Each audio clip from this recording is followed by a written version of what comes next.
ओम श्री कृष्णाय नमः। मेरे प्यारे भाइयों बहनों, माताओं और बंधुओं, आप सभी का मेरे YouTube चैनल धार्मिक विद नीलम में हार्दिक स्वागत है। कैसे हैं आप सब? यह बताने के लिए कमेंट बॉक्स में जय माता दी ज़रूर लिख दें। माता रानी आप सभी का कल्याण करेंगी। जैसा कि आप जानते ही हैं, मार्गशीर्ष मास भगवान श्री कृष्ण को समर्पित होता है और इस मास में भगवान श्री कृष्ण की पूजा तथा यमुना जी में स्नान करने से भगवान श्री कृष्ण अति प्रसन्न होते हैं और मोक्ष की प्राप्ति होती है। तो चलिए आज मैं आपको सुनाती हूँ श्री कृष्ण भक्त राजा जयमल जी की बहुत ही सुंदर कथा। श्री जयमल जी महाराज राजस्थान की मेड़ता रियासत के राजा थे। श्री जयमल जी रसिक शिरोमणि संत श्री हीत हरिवंश महाप्रभु जी के शिष्य और श्री राधा माधव जी के अनन्य भक्त थे। गुरुदेव श्री हरिवंश महाप्रभु द्वारा प्रदान किया हुआ इनका उपासना मंत्र तो श्री राधा कृष्ण मंत्र था, किंतु इनके आराध्य तो धनुषधारी श्री राम जी थे। ठाकुर जी की सेवा पूजा में उनका बड़ा अनुराग था। उसमें उन्हें जरा भी व्यवधान स्वीकार नहीं था। वे नित्य 4 घंटा भजन पूजा किया करते थे। पूजा के समय कोई कितनी भी महत्वपूर्ण जानकारी, कितनी भी महत्वपूर्ण राजकीय सूचना क्यों ना हो, वे उसे नहीं सुनते थे और संदेश देने वाले एवं व्यवधान करने वाले को मृत्यु दंड की सजा थी। राजा का एक भाई था, किंतु वह राजा से ठीक विपरीत स्वभाव का था।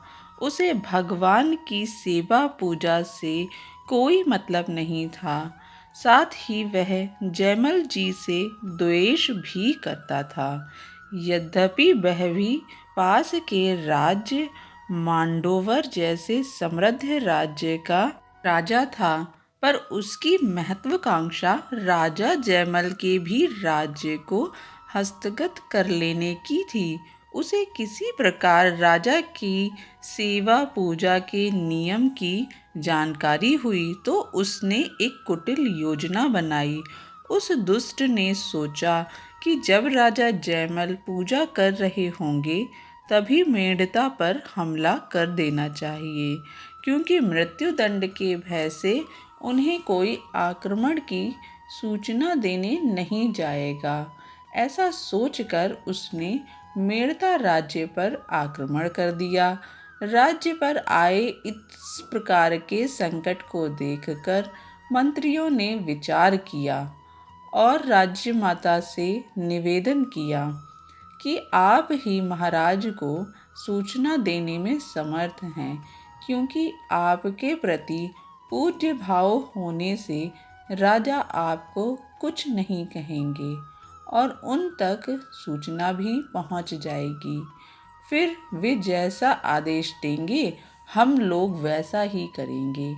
दूसरे किसी को भेजने पर महाराज उसकी बात भी नहीं सुनेंगे और उसे प्राण दंड भी दे देंगे। राज्य पर आए हुए संकट की गंभीरता को देखते हुए राजमाता मंत्रियों के परामर्श से मंदिर में गईं और ठाकुर जी की सेवा पूजा में रत राजा जयमल को आक्रमण की सूचना दी। राजा ने माता की बात सुनकर इतना ही कहा, भगवान राम सब भला ही करेंगे, और स्वयं नित्य की भांति पूजा सेवा में लगे रहे। शत्रु सेना निर्बाध्य रूप से बढ़ी चली आ रही थी।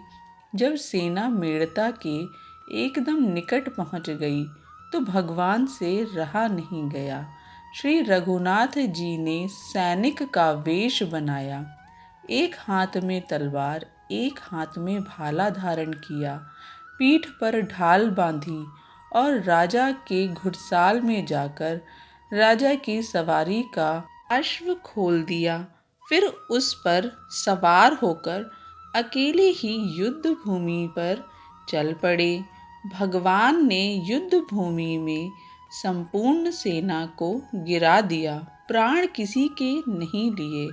थोड़ी देर में युद्ध का मैदान खाली हो गया। युद्ध क्षेत्र में केवल शत्रु राजा ही अकेला बचा रहा। अन्य सारी सेना भाग खड़ी हुई।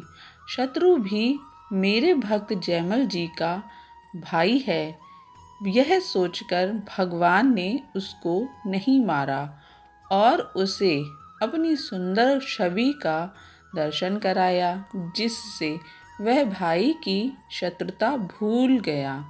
वह मूर्छित होकर भूमि पर गिर पड़ा।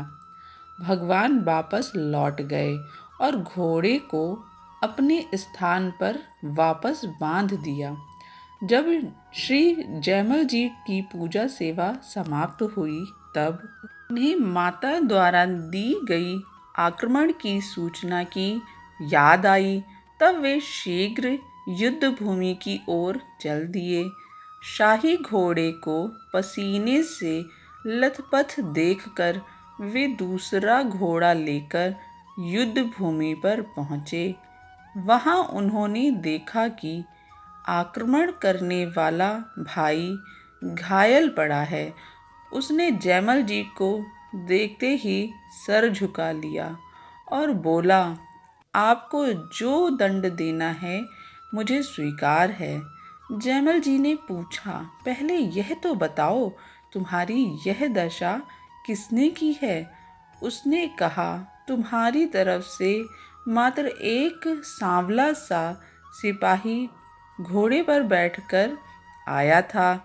उसने सारी सेना को युद्ध भूमि पर घायल कर दिया। उसने अपने तीखे बाणों से कम और अपने सुंदर आँखों से एवं मुस्कान से अधिक घायल किया। उसकी दृष्टि पड़ते ही मैं मूर्छित होकर गिर गया। राजा जयमल को अब समझते देर नहीं लगी कि वह सांवला सिपाही कौन था। जयमल जी उसके चरणों में पड़कर रोने लगे कि तू बड़ा भाग्यशाली है, तुझे तेरी सेना सहित श्री रघुनाथ जी के दर्शन हुए। राजा के भाई ने विनती की कि उस सांवले सिपाही के दर्शन करा दो। जयमल जी के पुकार करने पर भगवान ने उसी सुंदर रूप का दर्शन कराया। जयमल जी ने भाई से कुशल प्रश्न करके उसे वापस घर भेज दिया। उधर भाई के मन में भी पश्चाताप हुआ कि मैंने अपने संत प्रकृति भाई से इस प्रकार द्रोह किया। उसने बार बार क्षमा मांगी और स्वयं भी भगवान का भक्त हो गया। इधर जयमल जी को दुख हुआ कि मेरे कारण भगवान को इतना कष्ट उठाना पड़ा। मैंने माता से कहा था, भगवान राम सब भला करेंगे। इस कारण से भगवान को राज्य की रक्षा के लिए स्वयं युद्ध करने जाना पड़ा। राजा जयमल जी का अपने ठाकुर जी के प्रति अनुराग था। एक दिन गर्मी के समय विश्राम करते हुए वे सोचने लगे, यहाँ खस की टटिया, हवादार कमरे, गीले पर्दे, सब सुविधा होने पर भी गर्मी लग रही है और श्री ठाकुर जी का मंदिर तो नीचे मंजिल में है, उनको वहाँ कितनी गर्मी लगती होगी। राजा ने छत पर हवादार कमरा बनवाया और श्री ठाकुर जी को नित्य छत पर जाकर मानसिक सेवा करने लगे।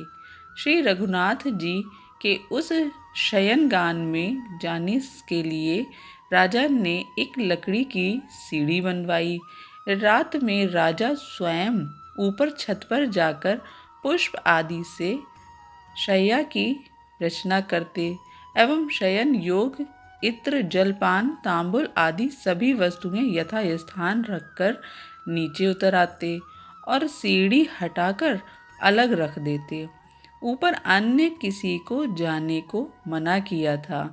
कमरे से थोड़ी दूर बैठकर राजा मानसिक सेवा में ध्यान करते। श्री रघुनाथ जी सुखपूर्वक शयन करते और वे कुछ देर चरण सेवा करके शयन करने चले जाते।